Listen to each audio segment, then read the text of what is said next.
नमस्कार, सत श्री अकाल, आदाब। मैं हूं आपका दोस्त खुर्शीद अख्तर और आप देख रहे हैं यूपी 60 एक्सप्रेस यूट्यूब चैनल। दोस्तों, आज हम बात करने वाले हैं सहारा ग्रुप के मालिक सुब्रत राय के बारे में। सुब्रत राय ने 2004 में जब अपने बेटों की शादी की थी तो करीब 500 करोड़ रुपए खर्च किए थे। और मैं आपको बता दूं कि ये शादी जो थी उस समय की सबसे महंगी शादी थी।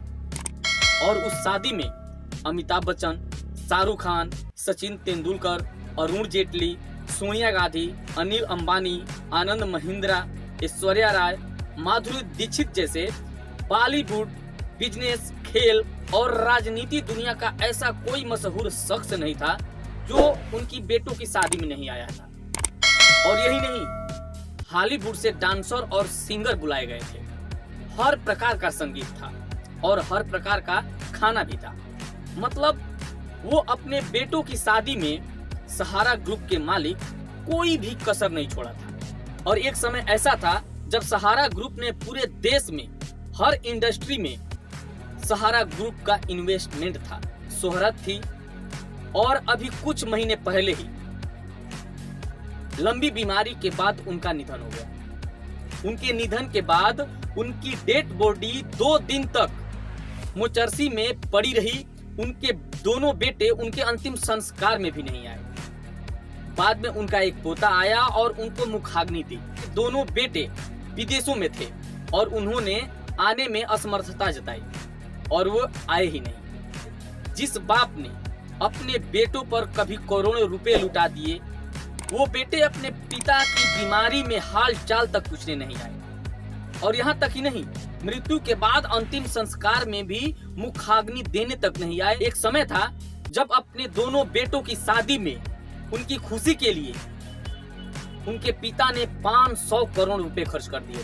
और अंत समय उन बेटों के पास टाइम नहीं था कि वो अपने पिता से बीमारी में हालचाल पूछे और उनकी मृत्यु के बाद उनके अंतिम संस्कार में मुखाग्नि तक देने आए। अपने जमाने का मशहूर शख्स लखनऊ के मोचर्सी हाउस में 2 दिन तक वीरान पड़ा रहा। उसके परिवार, इष्ट मित्र, जिन पर कभी उसने करोड़ों रुपए लुटा दिए थे, उसके मरने के बाद उनके अंतिम संस्कार में भी शामिल नहीं हुए। यही नहीं दोस्तों, देश की क्रिकेट टीम की जर्सी को 20 साल तक स्पॉन्सर करने वाले सहारा की मौत के दिन पूरा देश जो था वो क्रिकेट देखने में व्यस्त था। सचिन तेंदुलकर को छोड़कर शाहरुख खान, अमिताभ बच्चन जैसे उनके कई परम मित्र उनकी मौत पर एक ट्वीट तक भी नहीं किया। दोस्तों, ये दुनिया की हकीकत है कि हम ये दौलत जो गरीबों के पेट पर लात मारकर कमाते हैं वो हमारे किसी काम की नहीं आती।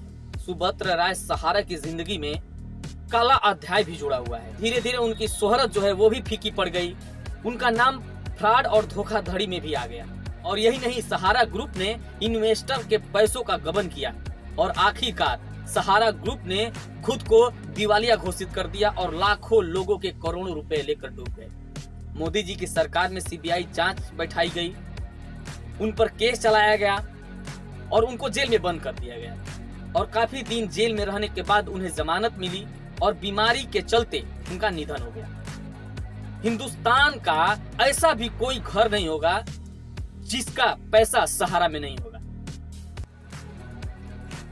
दोस्तों, मैं आपको बता दूं कि कोई भी अपने पेट से अधिक नहीं कमाता है, लेकिन उसी में अपनी भविष्य को देखते हुए पैसा उसमें से बचाता है ताकि आने वाले समय में वो पैसा काम आए। और ऐसे ही लोगों का पैसा जो है सहारा में डूब गया और सहारा का जो मालिक है वो अंत में तड़प तड़प कर मर गए। और ये क्यों हुआ?